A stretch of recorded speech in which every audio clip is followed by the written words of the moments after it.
All right, hi everybody. This is John Meadows, and my speech is a little slurred. I just had a root canal, literally.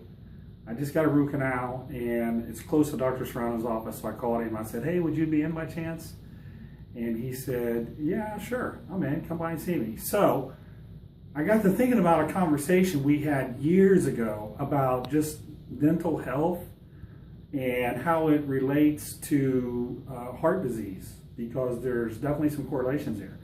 So that's what I want Dr. Serrano to educate all of us on today, is how these two kind of heart disease and how you take care of your teeth and your gums and all that, how they work together.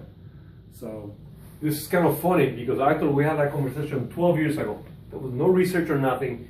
And I was telling you, you asked me about it, and we say, yes, actually it is.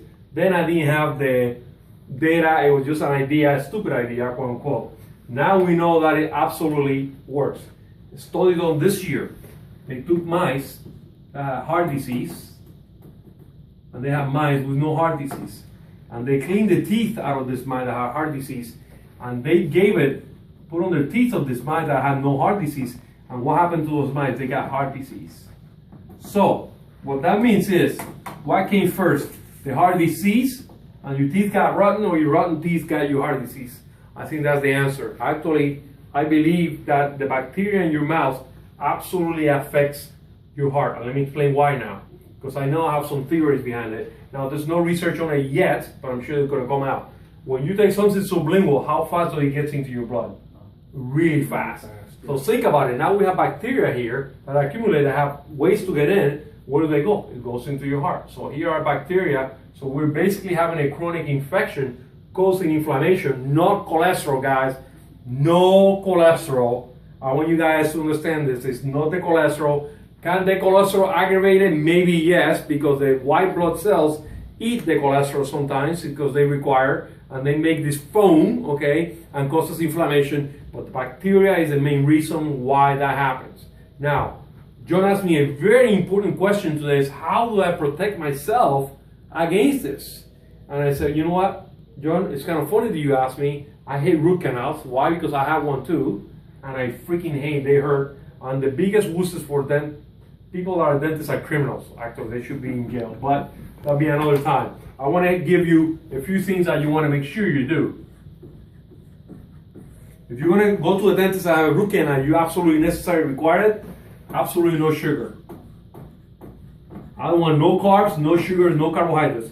Why? They slow down your immune system. Make sure that you have good probiotics in your system. Okay? If John wants to discuss it later, we can talk about it later, about good brands and no so-so brands. But for sure that you make sure that you do that. 3. Use hydrogen peroxide to brush your teeth. Do not believe the dental people that fluoride, you need fluoride. People that have a lot of fluoride, their teeth are really, really soft. It's a lie. The reason we need fluoride is because the military had to get rid of it. They had to put it somewhere. They put it on our water supply and tell you need fluoride. We do not need fluoride. Forget that. Okay? Something else. CoQ10 has shown to absolutely improve gum. Okay? So if you want to have a procedure, I will load up with CoQ10 before. I will take 600 milligrams. And this is all, just to clarify, this is all just if you're going to have a root canal. This is you're gonna have a root canal, yes. We're also going to talk about how to just general health, so you don't have to. Hopefully, you won't have to get a root canal ever. So. Absolutely. Now, one thing is that even after this, the most important thing, and something that John always actually harps about, is a good diet. Okay. Now, because we can't define what a good diet is. A good diet depends on where you live, what you have access to, what are you doing, what can you hunt, what can you grow, okay? It will be dependent on geographical places, but I will tell you this, I will not eat as much sugar as I'm eating, okay? And I will a lot of more meat, more fat, much more vegetables, okay? So absolutely you have to have a good diet. Without a good diet, you can't make it. Now, I know that this is gonna sound crazy. This is one of the things that controls the immune system by far. Support. If you have a good wife, like Mary Mills, I'm Mary. If you have a good support system, someone that can help you take care of you before and after. Somebody can touch you, handle you, touch you, has absolutely shown to increase white blood cell count and immune system response. For example, studies done last year, people with HIV that will pet dogs, their immune system will go up just by petting a dog. That tells you how important touch is support. Got it? Now, I want to add something that is very interesting. Epicor. I don't make any money. I don't do nothing. Epicor is from yeast. He has shown to increase white immune system response 250 to 500% more than usually it is. This absolutely is a thing that I will require for people to take before, because it helps your immune system. And last but not least here, I'm going to put enzymes. Pancreatic enzymes or enzymes, they help your immune system also. Okay, so now, Go ahead. how about everybody that's in pretty good health now and they want to make sure that they don't have any tooth problems in the future? I mean, what's maybe 3 things they can do? Absolutely. I'm going to say this. Oh, I'm going to get killed here. No starches after 7. Why? Because what happens after 7, you go lay down. What happens to all that stuff builds up? If you're going to eat food, I prefer to eat food that you have to actually chew or tear. Why does my dogs don't have any plaque buildup? I never take it to a dentist. I never take it to a vet because they chew bones. You have to use hard things. Mangoes, stuff that fibers, things that will be hard to chew, you need. So because it's actually cleaning your It's teeth? cleaning your teeth. Absolutely, you have to do it. Now, make sure that they stay away from starches, because how easy is right? How easy oats? Bread is all easy. You don't even have to. If you put bread in your mouth, they dissolve basically. Well, you can do that. You want to do stuff that doesn't. You have to chew, tear, pull. Be a savage, basically. Got it? Now, okay, so I'm going to ask an obvious question here. This Yes, is sir. the first thing that came to my mind. What if you brush your teeth before you go to bed? Very important. Yes, you should. Now, what can you use? Because I eat a lot of carbohydrates in the evening. I know you do. So, for me, this is probably, I can do that or I'll die. Look at this, guys. I said after 7, but the guy's still picking out after 7.